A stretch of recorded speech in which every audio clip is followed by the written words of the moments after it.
Hello everyone, welcome to Commerce Studies. Today our topic is difference between absorption costing and marginal costing.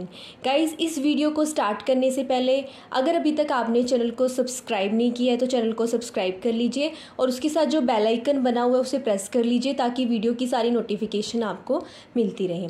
हम इस topic को start करते हैं। अगर आप management accounting, cost management subject पढ़ रहे हो तो ये टॉपिक आपके लिए इम्पॉर्टेंट है। हम इस टॉपिक में ये करेंगे कि जो अब्जॉर्प्शन कोस्टिंग होती है और जो मार्जिनल कोस्टिंग होती है दोनों ही डिसीजन मेकिंग के लिए यूज़फुल हैं। तो दोनों में डिफरेंस क्या है, चलो स्टार्ट करते हैं। First is meaning.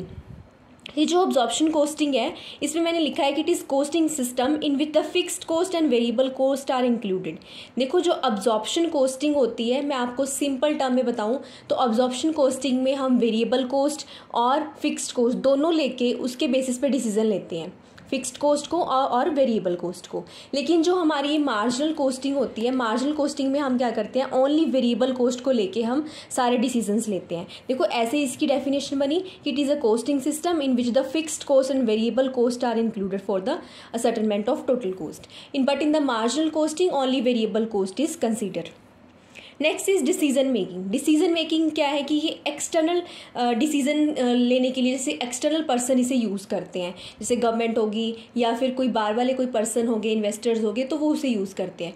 लेकिन मार्जिनल कोस्टिंग टेक्निक जो इंटरनल पर्सन इंटरनल डिसीजन के लिए, जैसे कि कंपनी के मैनेजमेंट मेंबर्स हो गए, तो वो अपने डिसीजंस के लिए इसे यूज़ करते हैं। तो ये बड़े डिसीजंस के लिए, ये इंटरनल मैनेजमेंट डिसीजन के लिए यूज़फुल है। Next is classification. इसमें जो कोस्ट की क्लासिफिकेशन की जाती है वो on the basis of production, distribution और सेलिंग, इनके बेसिस पे हम क्लासीफाई करते हैं सारे ओवरहेड्स को, राइट। पर जो हमारी ये मार्जिनल कोस्टिंग होती है इसमें हम फिक्स्ड ओवरहेड और वेरिएबल ओवरहेड दो ही बेसिस पे क्लासिफिकेशन करते हैं। फिक्स्ड को अलग कर देते हैं और वेरिएबल को अलग कर देते हैं। Next is easy. It is not easy because इसमें हम टोटल कॉस्ट लेके कैलकुलेट करेंगे, बट ये मेथड बहुत ईजी होता है क्योंकि हम इसमें सिर्फ वेरिएबल कॉस्ट लेके कैलकुलेशन करते हैं, तो ये मेथड ईजी है। Next is gap. गैप होता है जनरली एक्सेप्टेड अकाउंटिंग प्रिंसिपल्स। इसमें इन गैप को फॉलो किया जाता है क्योंकि हम टोटल कॉस्ट फॉलो कर रहे हैं। इसमें हम गैप को नहीं कंसीडर करते क्योंकि हम टोटल कॉस्ट नहीं ले रहे हैं, हम अपने इंटरनल डिसीजंस के लिए कॉस्ट कैलकुलेट कर रहे हैं और वो भी हम सिर्फ वेरिएबल कॉस्ट को कंसीडर कर रहे हैं, right. Next is difference.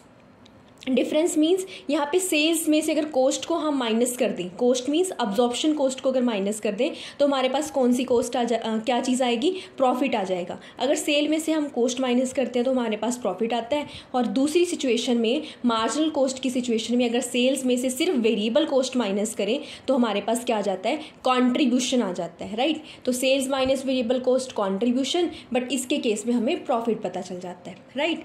Next is CVP, cost volume profit analysis. हम इसमें जो हमारी अब्जॉर्प्शन कॉस्टिंग है इसमें हम इसमें रिलेशनशिप मेंटेन नहीं कर सकते, right, cost volume profit analysis का।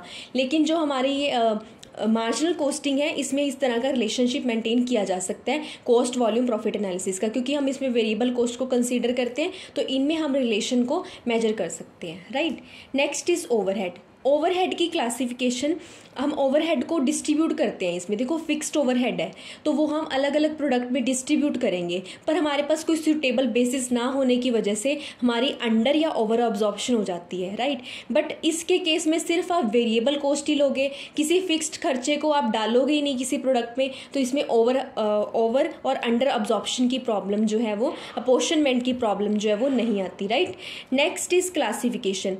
क्लासिफिकेशन मीन्स हमारा यहाँ पे मतलब है कि हम क्लासीफाई कैसे करते हैं कि सारी कोस्टिंग को, यहाँ पे हम फंक्शनल वाइज करते हैं, लेकिन जो हमारी ये मार्जिनल कोस्टिंग है वहाँ पे behaviour wise means fixed cost and total cost. Next is focus. Focus means यहाँ पे हमारा फोकस होता है कि हमने net profit per unit calculate करना होता है, किसमें, अब्जॉर्प्शन कोस्टिंग में।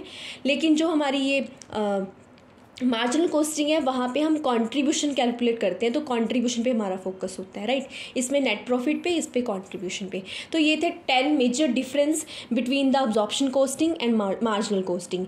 नेक्स्ट वीडियो में हम डिस्कस करेंगे अब्जॉर्प्शन कोस्टिंग और डिफरेंशियल कोस्टिंग में क्या डिफरेंस है उसके बारे में। अगर आपको वीडियो अच्छी लगी हो तो लाइक कर देना और चैनल को सब्सक्राइब कर लेना। Thank you everyone.